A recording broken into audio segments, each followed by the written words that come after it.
ದಲಾಯತ್ madam ಅವರೇ ಹಾಗೂ ನಮ್ಮ ಶಿಕ್ಷಕ ವೃಂದ ಹಾಗೂ ನಮ್ಮ SDMC ಸರ್ವ ಸದಸ್ಯರೇ ಹಾಗೂ ಎಲ್ಲ ಪಾಲಕರೇ, ಇದರ ಮುಖ್ಯ ಘಟಕ ಪೋಷಕ ಹಾಗೂ ಶಿಕ್ಷಕರ ಎರಡನೇ ಮಹಾಸಭೆ.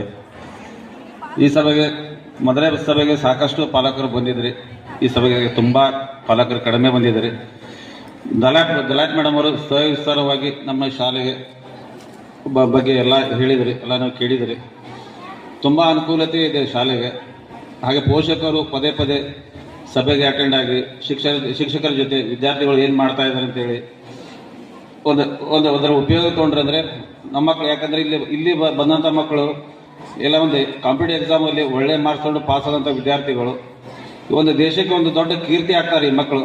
ನಾವು ಪಾಲಕರು ಶಿಕ್ಷಕರ ಒಂದು ಜಾಯಿಂಟ್ ಇರೋದ್ರಿಂದ ಇವಾಗಲೇ ವಿವಿಧ ಸ್ಪರ್ಧೆಯಲ್ಲಿ ಕ್ರೀಡೆಯಲ್ಲಾಗಲಿ ಇತರ ಚಟುವಟಿಕೆಗಳಲ್ಲಿ ರಾಜ್ಯ ಮಟ್ಟದಲ್ಲಿ ಸಾಕಷ್ಟು ಪ್ರಶಸ್ತಿ ಶಾಲೆಗೆ ತಂದಿದೆ.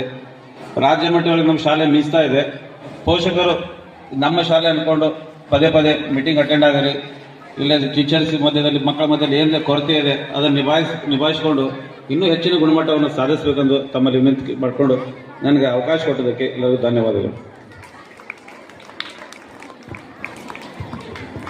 ಪರ ಚಿಂತಕರಾಗಿರುವಂಥ SDMC ಅಧ್ಯಕ್ಷರು, ಶಾಲೆಗೆ ಬಂದು ಮಕ್ಕಳ ಬಗ್ಗೆ ಮತ್ತು ಶಾಲೆಯ ಬಗ್ಗೆ ಶಿಕ್ಷಕರ ಬಗ್ಗೆ ನಿಮ್ಮ ಮಕ್ಕಳ ಒಂದು ಶೈಕ್ಷಣಿಕ ಗುಣಮಟ್ಟವನ್ನು ತಿಳಿಲಿಕ್ಕೆ ನೀವು ಆಗಾಗ ಶಾಲೆಗೆ ಬರ್ತಾ ಇರಿ ಅನ್ನುವಂಥ ಕಿವಿ ಮಾತನ್ನು ತಮಗೆ ಹೇಳಿದ್ದಾರೆ. ಅವರಿಗೆ ಧನ್ಯವಾದಗಳು.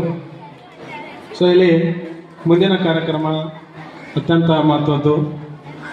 ವಿದ್ಯಾರ್ಥಿಗಳ ಕುಂದುಕೊರತೆಗಳನ್ನು ಕುರಿತು ಸಮಾಲೋಚನಾ ಕಾರ್ಯಕ್ರಮವನ್ನು ನಮ್ಮ ಶಾಲೆಯ ಸಹ ಶಿಕ್ಷಕರು ನಡೆಸಿಕೊಡ್ತಾರೆ. ಪಾಲಕರು ಆದಂಥವರು ಇಲ್ಲಿ ತಮ್ಮ ವಿಚಾರಗಳನ್ನು ವ್ಯಕ್ತಪಡಿಸಬಹುದು. ತಮ್ಮ ಅನಿಸಿಕೆಗಳನ್ನು, ತಮ್ಮ ಅಭಿಪ್ರಾಯಗಳನ್ನು ಹಂಚಿಕೊಳ್ಳಬಹುದು. ಸೊ ಅಂಥ ಒಂದು ಕಾರ್ಯಕ್ರಮ ವಿದ್ಯಾರ್ಥಿಗಳ ಕುಂದುಕೊರತೆಗಳ ಕುರಿತು ಸಮಾಲೋಚನೆ ಅನ್ನುವಂಥ ವಿಚಾರ.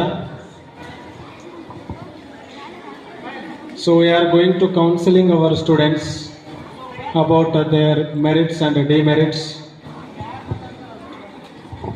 ಇದನ್ನು ನಮ್ಮ ಶಾಲೆಯ ಸಹ ಶಿಕ್ಷಕರಾಗಿರುವಂಥ ವಿನಾಯಕ್ ಸರ್ ಮತ್ತು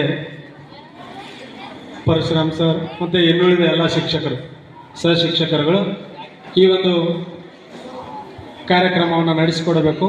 ತಮ್ಮಗಳ ಒಂದು ವಿಚಾರಗಳಿಗೆ ಸ್ಪಂದಿಸುವಂಥ ಕೆಲಸವನ್ನು ಸಾಧ್ಯವಾದಷ್ಟು ಮಟ್ಟಿಗೆ ನೆರವೇರಿಸ್ತಾರೆ ಅನ್ನುವಂಥ ಆಶಾಭಾವನೆಯೊಂದಿಗೆ ಅವರನ್ನು